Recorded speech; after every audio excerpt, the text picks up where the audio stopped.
Hello and welcome to another edition of Global Business. I am Imewere Uhiomokai.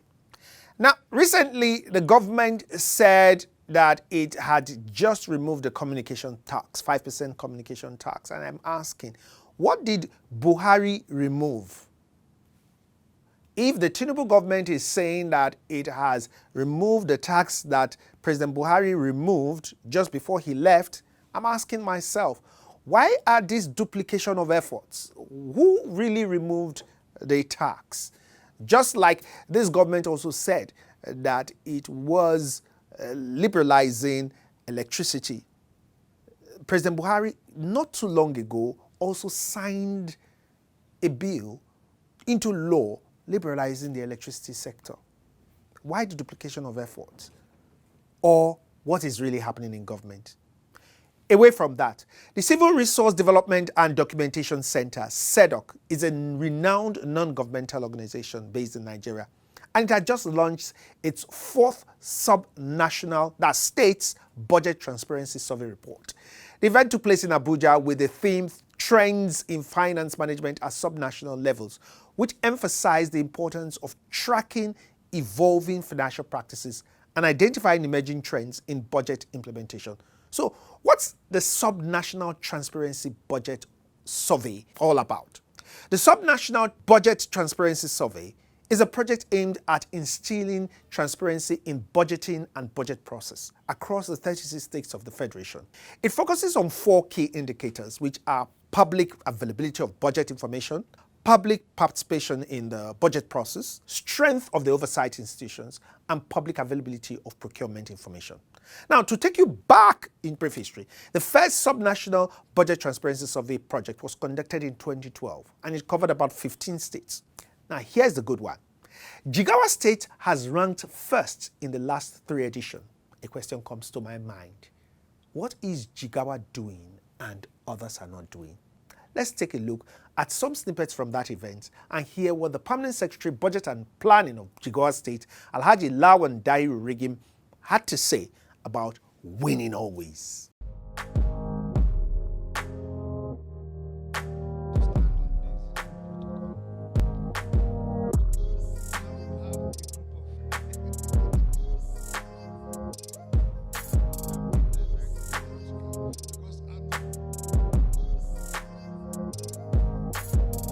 What we are doing, we just learn the process. We understand the standard of doing things, and then we follow it and do it. We don't care about the either the reward or the praise, but what are we going to do to make sure that we deliver service to the citizens?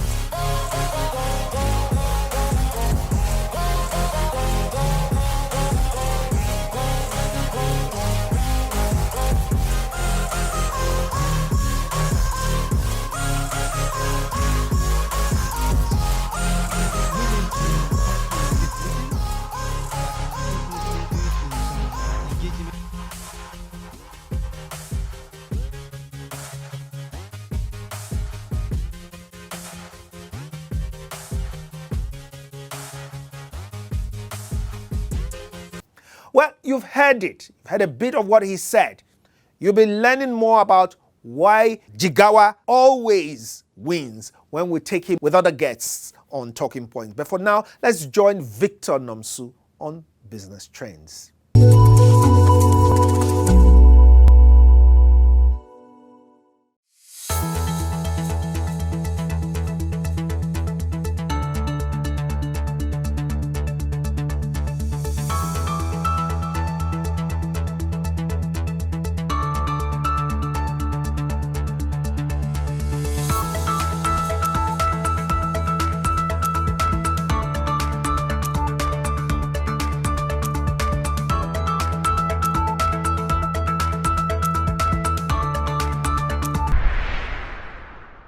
The Nigerian Data Protection Commission (NDPC) says it is currently investigating Zenith Bank, Guarantee Trust Bank, Fidelity Bank, Leadway Insurance, Babcock University, and others for alleged data breaches.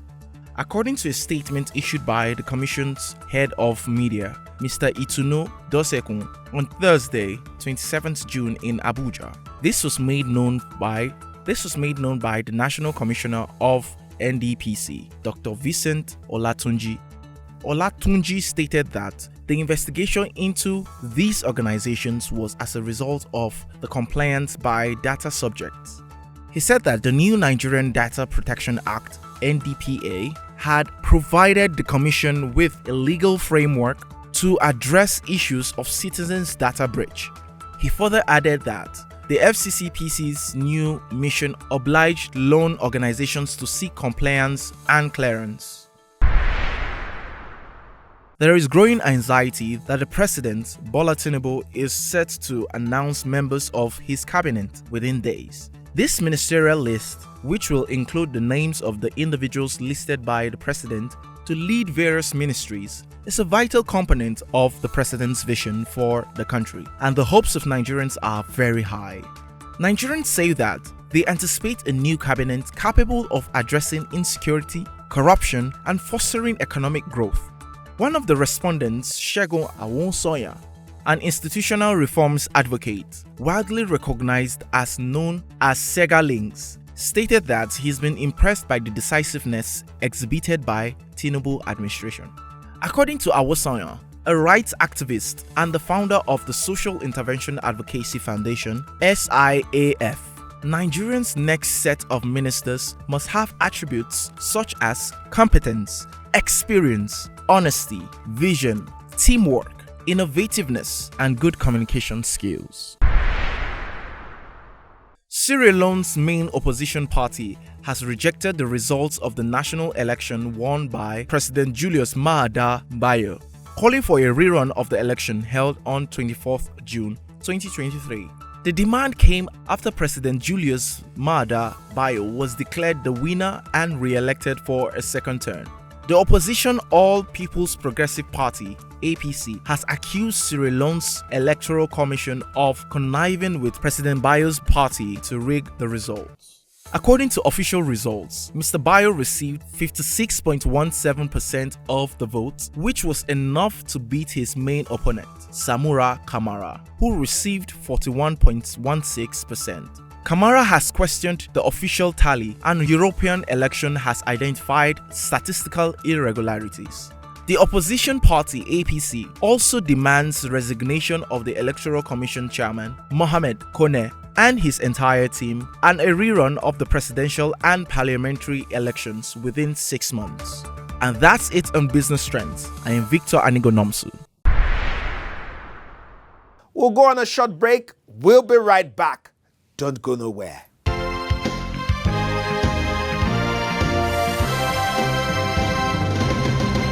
Our talking point today is elongated, so we'll be bringing you street business next week.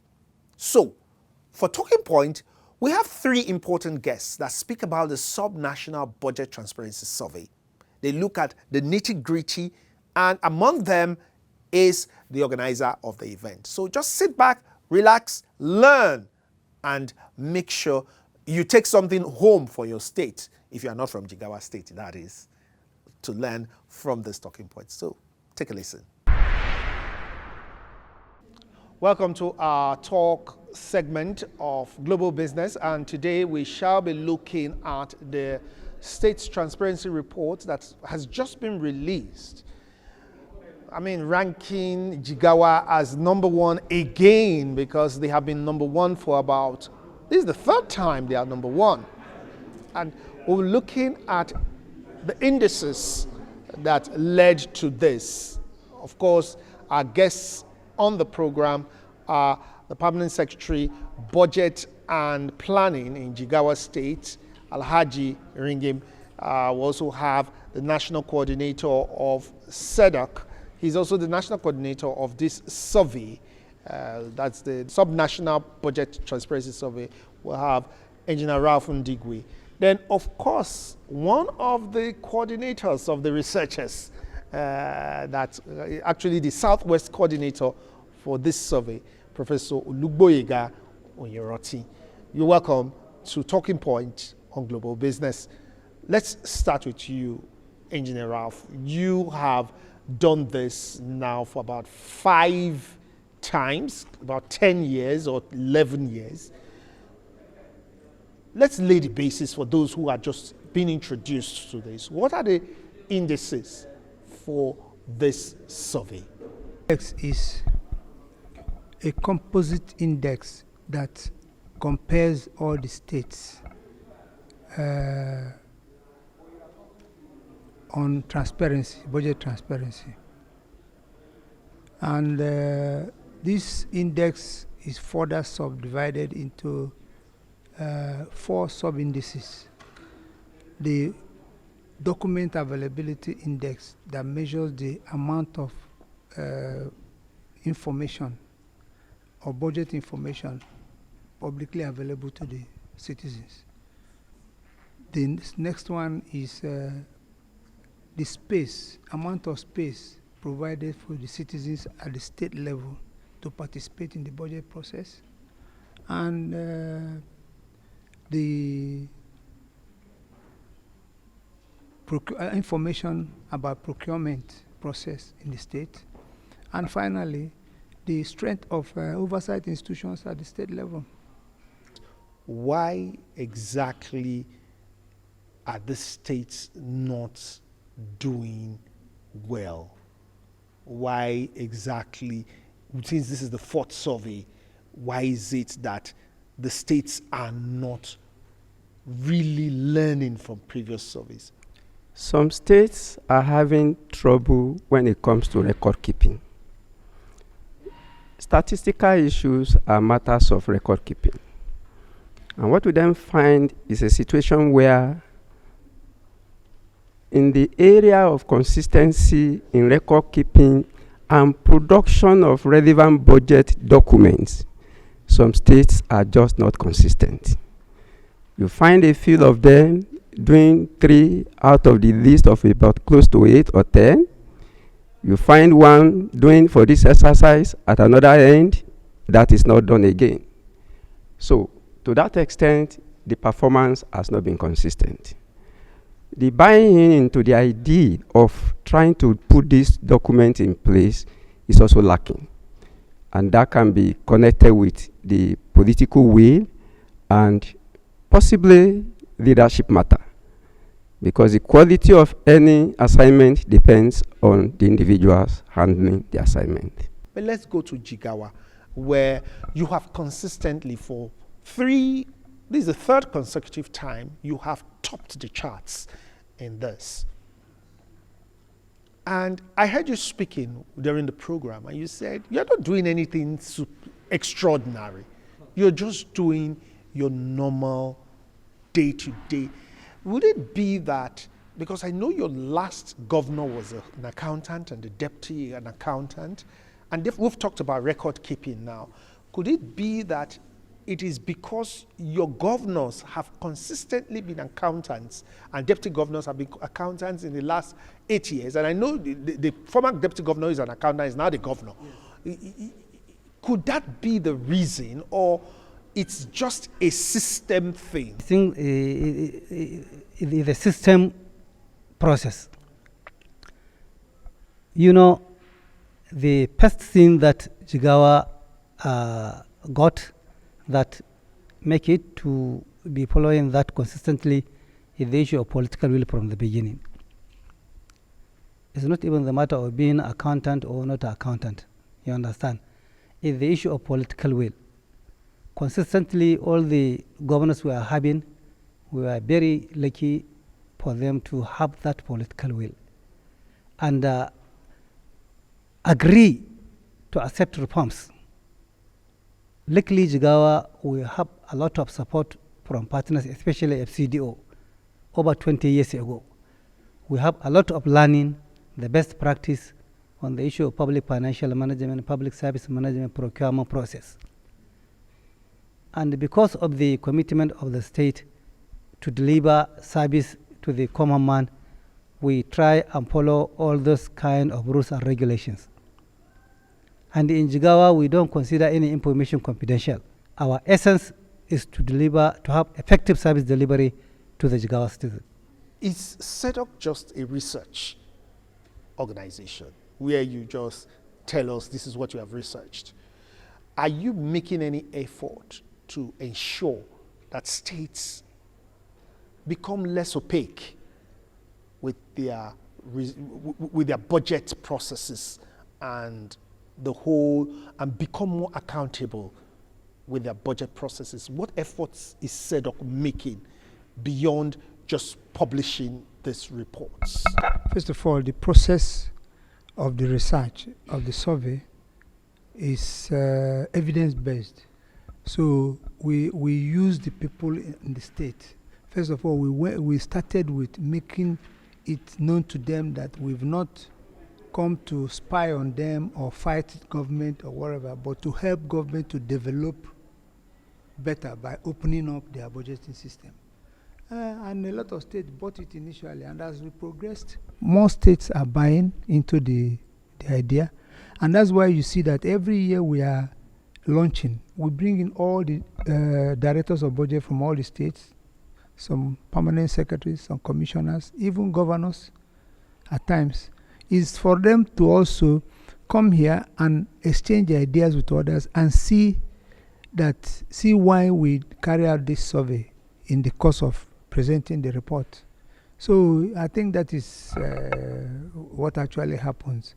All the people that you see here, the directors, they have been working with us for the past 4 years, so they know everything about this research, and they tell their superiors, whether it's commissioners or governors, so many things about the research. And like one of them quoted here today, that the governor of their state always asks for CIRDDOC position on certain things before they carry it out. So that is, I think that's how. I don't know how long you have been, since inception, you have been coordinating this. So for you, are there really lessons learned? Do you think that the states are learning lessons? Yes, we know some states have improved. At least we have no 0 points. But progressively, do you think the lessons are being learned? Or do you think that they just think that this is another jamboree? Obviously, states are learning and they are responding. And one of the reasons is because there is feedback effect of what this report is bringing out. I give you the example of the case of Oyo State. The last exercise for 2020, Oyo State did not find it funny. But if you see the result for 2022, there has been a lot of improvement in terms of one index or the other, particularly in the area of availability of documents. So states are learning. CIRDDOC, in terms of this report, is making enough noise, and states are responding. The height of response may not really commensurate to what one would have expected, but it is not a matter of ignoring the outcome. There seems to be, it was obvious here that there is a gap, a knowledge gap, not only in the oversight functions where it concerns legislature. There's also a knowledge gap in the executive, and most of the knowledge gap are actually within the plans of the political appointments or political will of the governors, deputy governors, or people who are probably commissioners. What is CIRDDOC doing to bridge this knowledge gap? I don't think if I agree with you totally. Yes, there will always be knowledge gap because of the way we change leadership. Like, we've done this project now for 4 times. Since then, a lot of governors have been replaced. Even this last 2022 result that we are launching today, we have a lot of governors that are new now. And we have this culture in Nigeria that we don't respect continuity, especially when we come from various parties. They forget that the state belongs to the people. It doesn't belong to the party or to the governor or to whatever. It belongs to the people of that state. So anything done by a governor should be continued by the next governor, except if that thing is bad. But he should also refer to the citizens whether they want it stopped or not. Don't just go ahead and stop it. So that's why it looks like there is knowledge gap, a lot of knowledge gap. No, from what we have done, if you look at our reports from 2018 or 2015 to now, you can see that there's steady improvement a lot of improvement. Before, like Otive said here, you can't talk about asking a governor to publish his budget. Who are you? To publish for you to do what? Do you know what is in budget? No matter whether you went to Oxford or Cambridge, he doesn't care. You don't belong to his party, you are not in government, so you don't need to know. Today is a different ball game. Every government in Nigeria, and I repeat, every government in Nigeria today wants to publish their budget, and on time too. So that's the beginning of curing the knowledge gap thing. But when we talk about slow response, that is where the problem is. If a government catches the bug, or the bug catches government, and they start publishing, the next stage is the people themselves. Are they ready to ask questions or to even read? Are they interested? Most of them are not. That's why they don't care whether somebody rigs election, kills everybody, and gets power. They follow the person and continue to go. So that is our problem here. Is numerous, like our panelists said here today. Numerous problems, but it takes time. We have to continue to try and try and try, one step at a time. But we hope to get there at last. Alajiringi, for you, you have won this 3 times, and I'm sure you've been permanent secretary for some time. And you even if you weren't permanent secretary, at least you were director, and you saw the progress. Now, for you, looking at this, do you still think that, how do you think your state can influence other states? Because we are all Nigerians, and even if your state continues to do well, are you thinking of trying to make other states do better than they ought to be doing? Thank you so much. I think during the session, Dr. Otibe is saying the issue of budgeting process is the first step in the service delivery. Then there's an implementation, then seeing the impact in the society. So we should make sure that from the beginning we do it right. If you didn't start it right, then in the implementation you may not do it right. And the issue of transparency in budgeting is very critical because it concerns the issue of money. If people are seeing you, what you are doing, you'll be conscious of what you are doing. But if you are hiding information, there's every tendency that some bad things can be done, which may not be favorable to the citizens. And for the state to learn this is very simple, because there are a lot of tools that somebody can learn this process. The just concluded SIPTAS program is just a one way that state can sustain and continue, because all the DLIs are telling you this is the best practice. Do this at this time, do this at that time. If we can follow all that procedures, I'm sure a state can continue to achieve. And we can identify some of the states that have been achieving this and pay some learning visit or study tour, at least to share learning. I think during the session you even suggest for peer review among the states so that we can learn from each other on how to improve this process. So it's very critical for the state to make sure that they have learned this, they continue trying to make sure that they achieve the budget transparency. Thank you so much. I want to talk about this peer review issue. I don't think there is any better peer review than this report we issue every 2 years, because it's actually, the report actually compares performance of states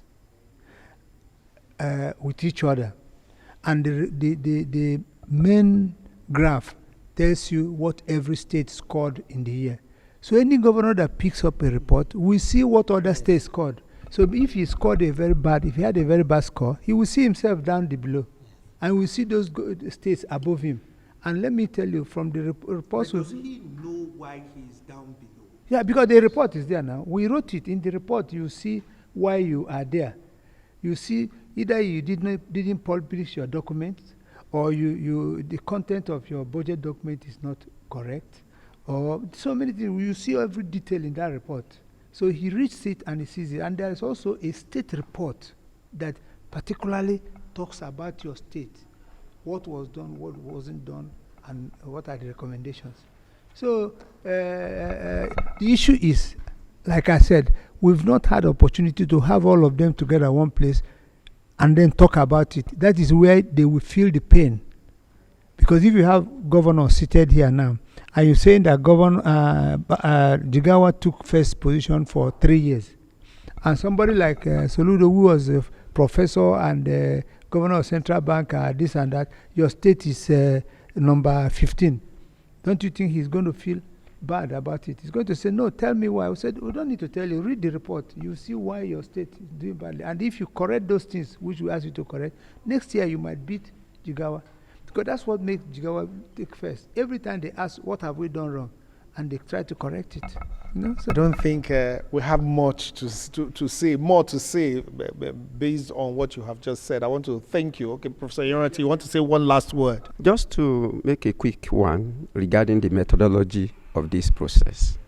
It's comprehensive enough and it's educative enough.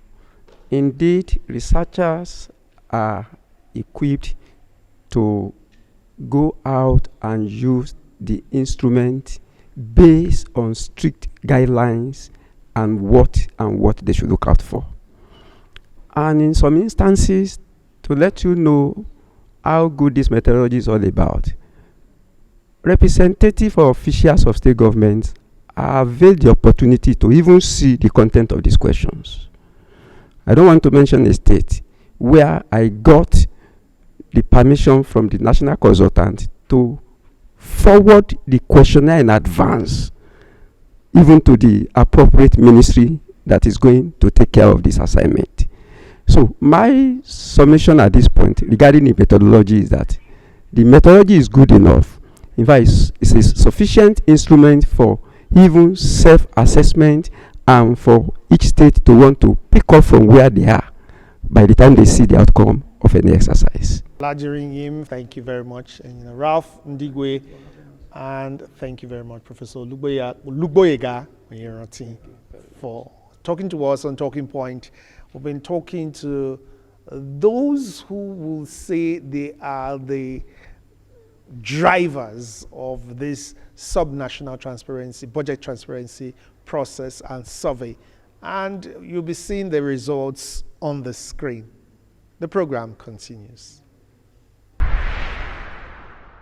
Now that was very insightful. It should interest you to know that CIRDDOC, since its establishment in 1996, has been actively working towards promoting and defending human rights and women human rights, focusing mainly on critical issues such as good governance, gender equality, and the rule of law in Nigeria, which contributes to positive social change and nation building in the country.